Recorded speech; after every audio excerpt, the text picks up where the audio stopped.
crashing out the sky, falling one by one. Salam planter Indonesia. Kali ini kita berada di tanaman belum menghasilkan di usia 13 bulan setelah tanam di lapangan.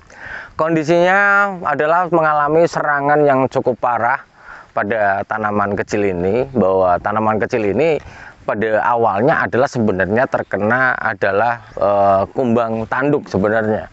Namun bahwa efek kumbang tanduk ini tidak hanya sekedar mematahkan pucuk pelepah saja, namun kumbang tanduk ini juga akan berakibat fatal terhadap adanya pertumbuhan jamur dari bekas potongannya.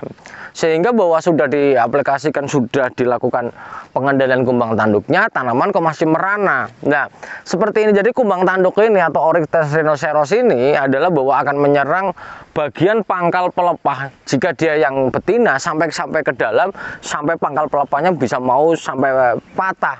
Ketika tanaman itu patah, ada kemungkinan dua, antara hidup dan mati pastinya. Namun jika sampai dia dalam sekali, maka kemungkinan mati akan lebih besar dibandingkan hidupnya.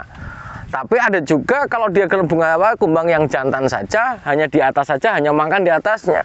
Tapi apakah dia tidak akan baik-baik saja? Jawabannya adalah tidak.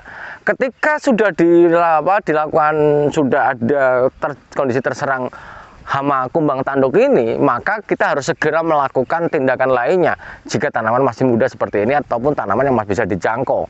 Misalnya sering terjadi serangan hama kumbang tanduk ini, yang terjadi adalah bekas potongannya nanti kalau toh muncul tunasnya bisa berputar-putar atau keriting-keriting akibat dari potongan pelepahnya yang dimakan kumbang tanduk ini adalah kondisinya tidak rata. Itu yang pertama. Yang kedua, ada kemungkinan yang kedua adalah ketika dia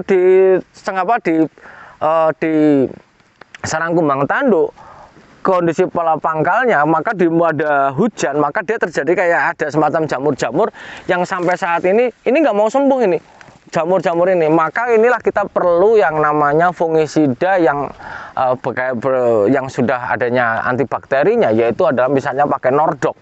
Sehingga bahwa ini kalau kita kendalikan, ini kalau dilihat serangannya, mungkin serangan awalnya pangkal patah, pangkal pelepahnya yang pucuknya itu cuma mungkin tergeret saja, kemudian patah seperti ini. Begitu patah lah, ini sudah masuk ke jamur semua.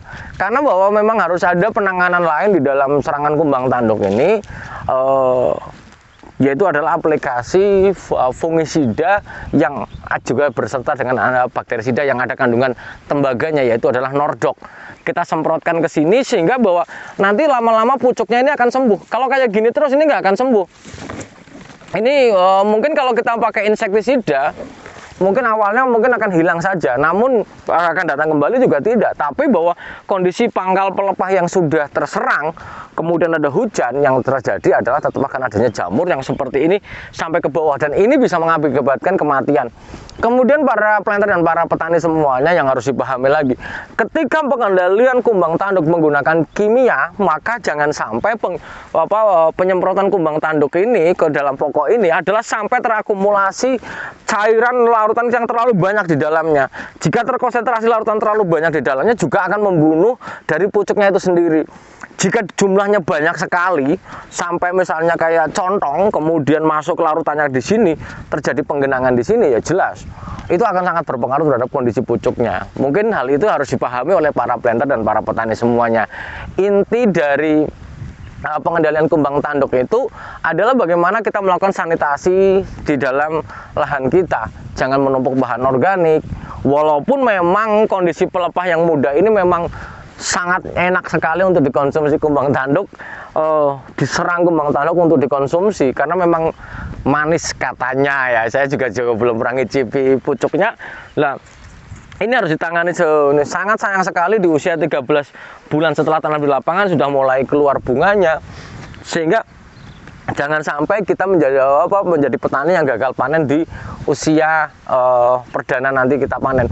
Kemudian di dalam pengendalian ini jangan sampai bahwa kita dalam pengendalian kumbang tanduk ini hanya mengandalkan kimia saja, tapi artinya bahwa tidak hanya kumbang tanduk saja yang berperan di dalam kematian tanaman, di dalam tanaman belum menghasilkan ini, tapi juga adalah adanya kegiatan ikutan, yaitu adalah pemberian fungisida yang berbahan aktif tembaga yang nanti akan menjadi antibakteri juga, sehingga pucuknya akan menjadi sembuh kembali. Mungkin itu saja dulu yang dapat saya sampaikan. Intinya seperti itu. Ayo kita kendalikan kumbang tanduk ini sehingga kumbang tanduk tidak akan mengurangi populasi, karena kumbang tanduk sendiri jika dibiarkan dalam penyerangan tanaman belum menghasilkan akan sangat memungkinkan tanaman kita menjadi mati dan kita harus mengeluarkan biaya lagi yang cukup besar, karena memang ada biaya tanam, biaya sisir dan sebagainya yang akan menambah biaya investasi. Mungkin itu saja dulu yang dapat saya sampaikan. Semoga Allah memberikan saya, Anda, dan semuanya kebahagiaan tanpa syarat. Salam planter Indonesia. Assalamualaikum warahmatullahi wabarakatuh.